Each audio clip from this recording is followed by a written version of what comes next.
Bonjour, j'espère que vous allez bien. Alors aujourd'hui j'ai une petite question à vous poser. Est-ce que vous vous êtes déjà dit dans votre tête que vous n'aviez pas suffisamment le temps pour investir dans l'immobilier? Ou alors vous n'avez pas suffisamment de temps pour aller dans telle stratégie immobilière que vous avez vue? Si c'est le cas, regardez bien cette vidéo parce que on va parler du principe de l'investisseur virtuel et je pense que ça va vous changer un petit peu l'état d'esprit sur la manière d'investir et comment être plus efficace et ainsi espérer faire grossir votre patrimoine comme vous le méritez.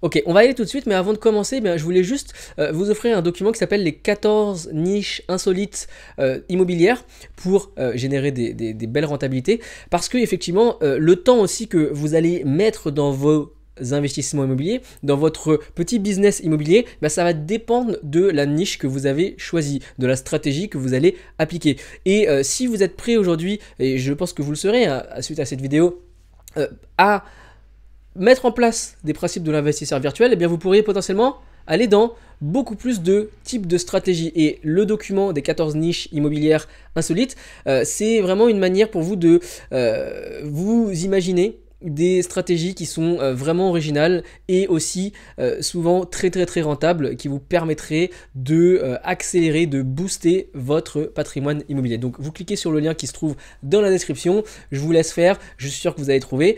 Et qu'est-ce que ça veut dire en fait investisseur virtuel? Ce principe-là, il est pour vous si vous vous êtes déjà dit, voilà, moi je veux faire de l'immobilier très rentable.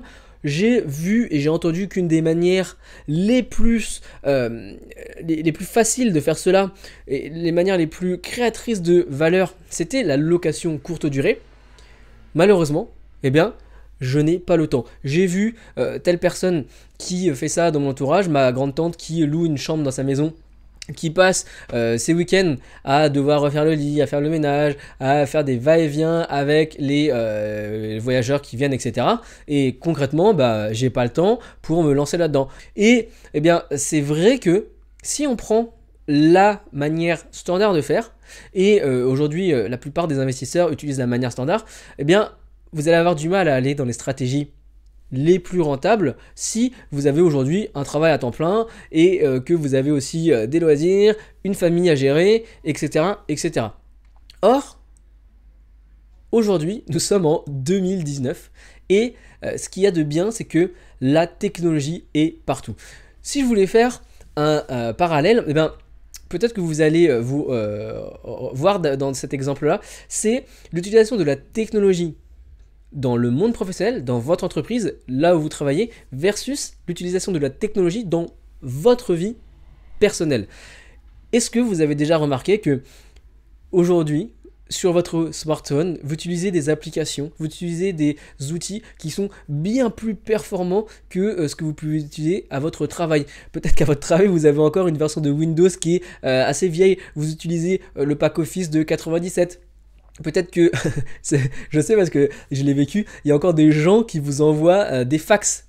Des fax en 2019. C'est vraiment ahurissant. Et en fait, c'est vrai que dans le monde professionnel, les changements, les mutations et l'adoption des outils technologiques se fait beaucoup plus lentement que dans le monde personnel.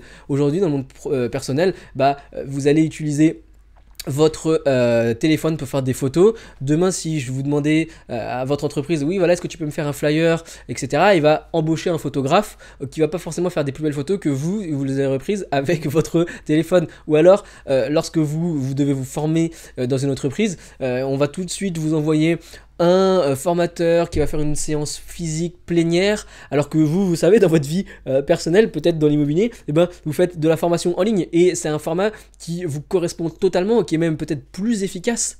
Et c'est justement ça qui est intéressant, c'est que aujourd'hui, les outils sont de plus en plus efficaces. Et donc, c'est le premier pilier de l'investisseur virtuel.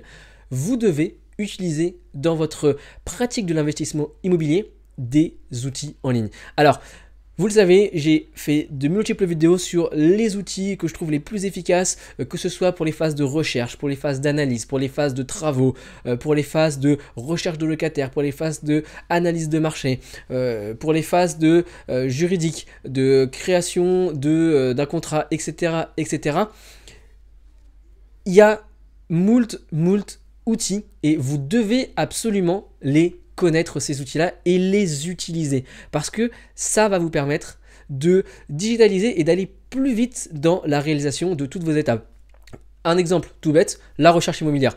Vous allez vous dire, ok, comment je fais pour rechercher? Je vais tous les jours sur Le Bon Coin. Or, il y a aujourd'hui des outils qui existent pour recenser tous les biens qui sortent, pour vous envoyer des alertes directement sur votre compte Facebook, et vous avez qu'à appeler dans les minutes qui suivent et vous serez le premier à tomber sur les bonnes affaires. Donc vraiment, ça c'est un exemple parmi tant d'autres, mais vous voyez que par rapport à la version classique, eh bien vous allez pouvoir faire une visite immobilière et prendre contact avec un vendeur ou un agent dans les 5 minutes qui suivent. Vous gagnez énormément de temps. Et vous arrivez à condenser ainsi la charge de travail que vous pensiez devoir faire. Imaginez si demain, vous avez sur votre téléphone peut-être une bonne affaire qui tombe par jour et que vous puissiez être le premier à téléphoner. Et si vous avez la chance de pouvoir quitter le travail à 18h, demandez à faire une visite à 18h30, 19h et avoir ainsi une chance en plus de trouver une bonne affaire. Donc ça, c'est vraiment utiliser les outils et les plateformes. Les plateformes, on peut en parler aussi, hein. Lorsqu'on fait de la location courte durée, Airbnb, Booking, ça c'est des outils qui existent aujourd'hui, qui sont beaucoup plus performants que ce que l'on pouvait trouver avant, peut-être Home Holidays, Abritel en français, qui mettait en contact des gens qui cherchaient des locations de vacances, peut-être pour une semaine, et donc il fallait systématiquement proposer des séjours du samedi au samedi. Aujourd'hui c'est beaucoup plus flexible avec Airbnb, on peut combler les trous, etc. Et en rajoutant encore des outils à ça, vous pouvez automatiser la mise à prix de votre nuit sur Airbnb. C'est des logiciels appelés Channel Manager qui vont vous permettre aussi de synchroniser tout le travail entre le moment où il y a une demande qui est faite, le renvoi d'un email pour lui envoyer les informations, pour lui demander si ça se passe bien, pour lui demander à envoyer un avis à la fin de la location, etc. Tout ça, c'est des outils qui existent aujourd'hui, qui sont à votre portée pour quelques dizaines d'euros par mois. Donc, il faut les utiliser absolument. La deuxième chose et le deuxième pilier de l'investisseur virtuel, c'est de se dire que vous n'avez pas à tout faire. Ok, lorsque vous créez votre patrimoine immobilier, votre plus grande ressource, ça va être d'être un chef d'orchestre et de trouver les bonnes affaires. Ensuite, vous pouvez déléguer les travaux. Ensuite, vous pouvez déléguer la gestion immobilière. Effectivement, à chaque fois, c'est un calcul à faire entre ce que ça va me coûter et ce que je vais pouvoir me permettre par rapport à la rentabilité. Mais dites-vous que si vous augmentez substantiellement la rentabilité en augmentant les loyers, par exemple en faisant de la location courte durée, peut-être que vous pouvez vous permettre d'augmenter ces charges. Peut-être que vous pouvez vous permettre d'embaucher une personne qui va faire le ménage, d'embaucher une personne qui va et qui va gérer la remise de clés, qui va gérer la remise en location. Tout ça, c'est des calculs à faire, mais vous voyez que le but, en fait, ça va être de huiler votre machine et d'être le chef d'orchestre qui sait exactement où trouver la bonne affaire, qui pour faire les travaux au moindre coût, et comment gagner du temps sur la gestion. Et ça, c'est vraiment le deuxième pilier, être remplaçable. C'est-à-dire que vous ne devez pas forcément travailler dans votre petite entreprise immobilière, mais plutôt sur votre entreprise immobilière. De la sorte que cela reste le plus virtuel possible. Quand je dis virtuel, ça veut dire que, par exemple, si vous devez faire et déléguer à quelqu'un qui fait le ménage, vous avez juste à envoyer des SMS pour dire voilà, le locataire est parti, est-ce que tu peux faire le ménage? Et à la fin du ménage, le prestataire vous envoie des photos, peut-être par email, peut-être sur votre téléphone, pour vous montrer, voilà, il y a eu ça qui a été cassé. Vous appelez ensuite un artisan qui va venir réparer. Tout ça sans avoir besoin de faire peut-être une heure de trajet pour aller jusqu'à votre investissement. Non, tout se fait par téléphone. Et tout ça est délégué totalement. Vous le voyez, vous êtes le chef d'orchestre. Donc ça, c'est vraiment le deuxième pilier. Déléguer un maximum pour rester le chef d'orchestre. Le premier étant d'utiliser des outils virtuels. Troisièmement, l'investisseur virtuel va apprendre à créer des systèmes. Oui, vous devez créer des systèmes. C'est-à-dire que pour toute étape et pour toute chose qui va vous prendre plus d'une fois à réaliser, vous devez mettre en place une manière de systématiser cela. Par exemple, on prenait le cas d'une réparation à faire.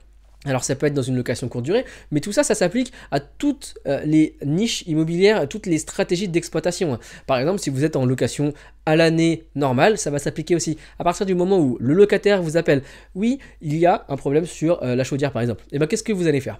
Vous allez mettre en place le système réparation. En quoi il consiste? D'un côté, vous avez déjà référencé des artisans, les artisans critiques, justement, dans les situations d'urgence, peut-être un électricien, un plombier, un chauffagiste, ça c'est vraiment la base, et vous l'avez déjà contacté au préalable. Et vous connaissez à peu près ses prix. Et donc, à partir du moment où le locataire vous dit ça, et ben vous, dans votre système, c'est ok, j'ai un problème, j'appelle tel artisan. Dans votre système, vous avez aussi un plan B. Si cet artisan n'est pas disponible, eh bien, j'ai le backup, j'ai ce deuxième artisan. Donc, vous lui dites de passer.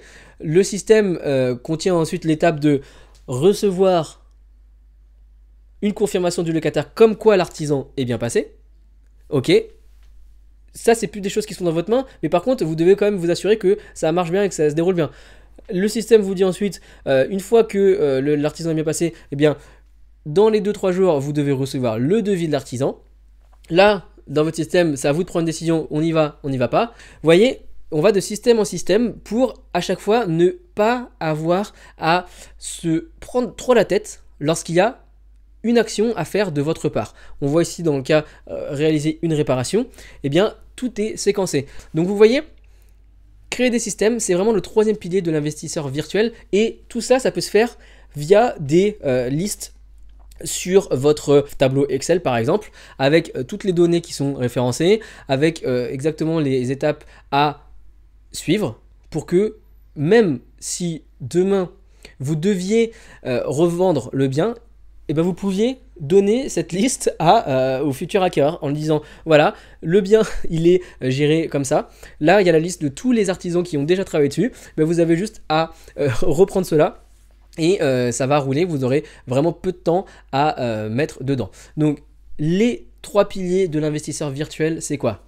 1. Utilisez les outils technologiques qui sont à votre disposition pour vraiment pas beaucoup. 2. Apprenez à déléguer un maximum. Apprenez à travailler sur votre petite entreprise immobilière et pas dans votre entreprise immobilière. Troisièmement, apprenez à créer des systèmes comme ça. Vous allez vraiment vous dégager un maximum de temps et vous concentrer sur les choses qui sont vraiment les plus valorisables, notamment la recherche de biens immobiliers. Et même ça, on peut mettre des systèmes, c'est-à-dire avoir une liste d'agents immobiliers avec qui vous êtes bien entendu et avoir automatiquement des relances qui sont faites, peut-être tous les 15 jours, peut-être tous les mois, à ces agents immobiliers par email. Oui, je voulais juste savoir si tu avais eu des biens ou si vous aviez eu des biens récemment dans mes critères, en automatique. Et là, vous aurez des réponses, peut-être, ah bah oui, justement, on vient de recevoir quelque chose. Et là, vous aurez reçu ce mail sans même avoir vous-même activement envoyé ce mail parce que tout aura été automatisé au préalable. Donc vraiment, aujourd'hui, soyez un investisseur virtuel au maximum. Bien sûr, l'immobilier, ça réclame de l'humain, mais vous pouvez réduire drastiquement votre temps de gestion et vous pouvez peut-être comme ça espérer aller taper dans des stratégies qui vous semblaient beaucoup trop chronophages auparavant. D'ailleurs, avant de vous quitter, je vous le redis, le document cadeau, c'est pour vous, c'est totalement gratuit, qui se trouve dans la description en dessous. C'est les 14 niches immobilières insolites pour essayer de booster votre rentabilité immobilière. Voilà, c'est tout pour moi. J'espère que vous avez appris des choses. Si c'est le cas, mettez un pouce. Je vous dis à très bientôt. Salut!